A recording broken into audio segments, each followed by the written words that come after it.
अस्सलाम वालेकुम, मैं हूं आप लोगों का होस्ट खालिद बिलाल लगारी। तो आप हमारा चैनल देख रहे हैं एग्री सोल्यूशन के नाम से।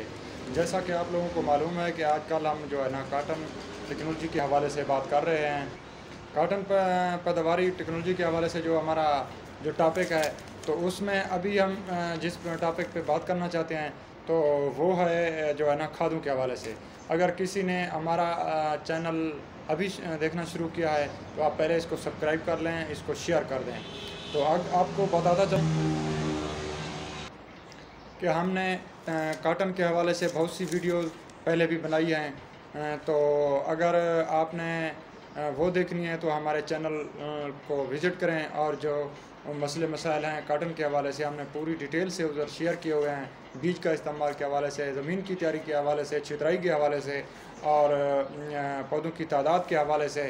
तो आज अगला जो हमारा जो टॉपिक है वो ये है कि जड़ी बूटियों के हवाले से भी हम इसको कवर कर चुके हैं।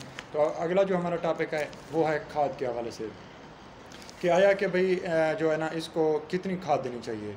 खाद में इतनी डरने की बात नहीं है, लेकिन खाद की इसको अशद ज़रूरत होती है। लिहाजा जो हमारे किसान जिस तरह से ये नाकाम हुई है उसकी मेन वजह फैक्टर यही भी है, या तो हम खाद लगाते नहीं हैं, अगर लगाते हैं तो दब दबा के लगाते हैं, वो भी ज़्यादा यूरिया का इस्तेमाल कर देते हैं, जिससे हमारी फसल ज़्यादा जो है ना एक तो नरम हो जाती है, और फिर पेस्ट का जो अटैक होता है वो बड़ा आसानी से हो जाता है। तो जब हमें पता चलता है कि अपनी फसल में हम जब जाते हैं तो हमारे कपड़े वगैरह हर चीज़ वो काले स्याह हो जाते हैं, क्योंकि पौधा बहुत नरम होता है। तो ऊपर से जो है ना ये स्ट्रेस का जो रस चूसने वालों का हमला अटैक हो जाता है, तो इससे जो है ना शदीद हो जाता है। तो हमारी जो पेस्ट कोटिंग है वो बहुत स्लो है। हमारा जो काश्तकार है वो ज़्यादा जो है ना इन चीज़ों को जानता नहीं है, उसको उस वक्त पता चलता है कि जब फसल तबाह हो जाती है।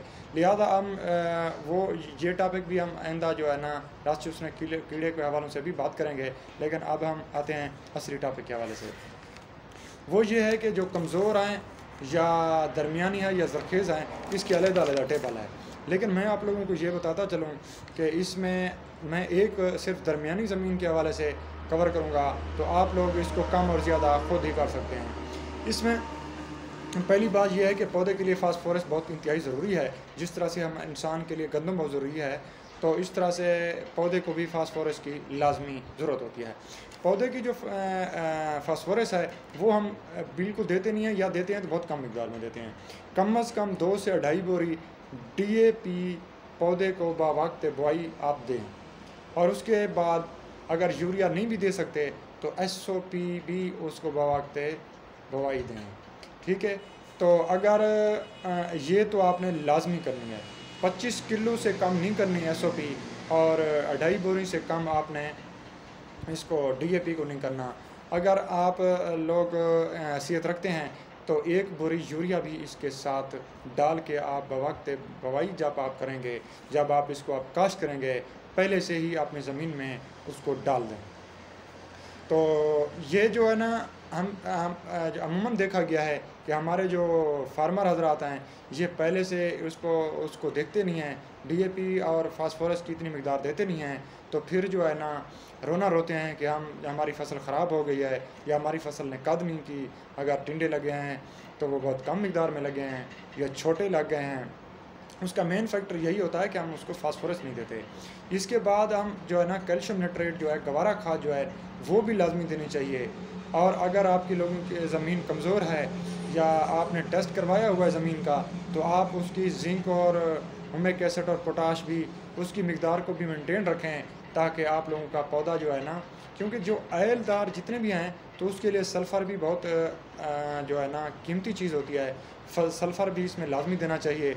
लिहाजा इसके बाद आप अपनी फसल को देखते हुए यूरिया भी दे सकते हैं, और उसके साथ आप अमीनो सल्फेट भी दे सकते हैं, आप गवारा खाद भी दे सकते हैं। लेकिन उसको बजाय आप यकदम 1 बोरी देने के, आप आधी आधी बोरी हर एक पानी पे देना शुरू कर दें, तो आपकी फसल माशाल्लाह इंशाल्लाह बेहतरी की तरफ जाएगी।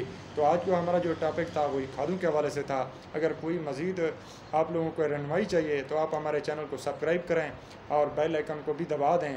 हम अपने दोस्तों को भी शेयर करें, और नीचे कमेंट में हमें बताएं कि अगर कोई आप लोगों का और मसला है तो वो हम आपको लोगों को ज़रूर बताएंगे। इंशाअल्लाह हमारे साथ जुड़े रहें। अस्सलाम।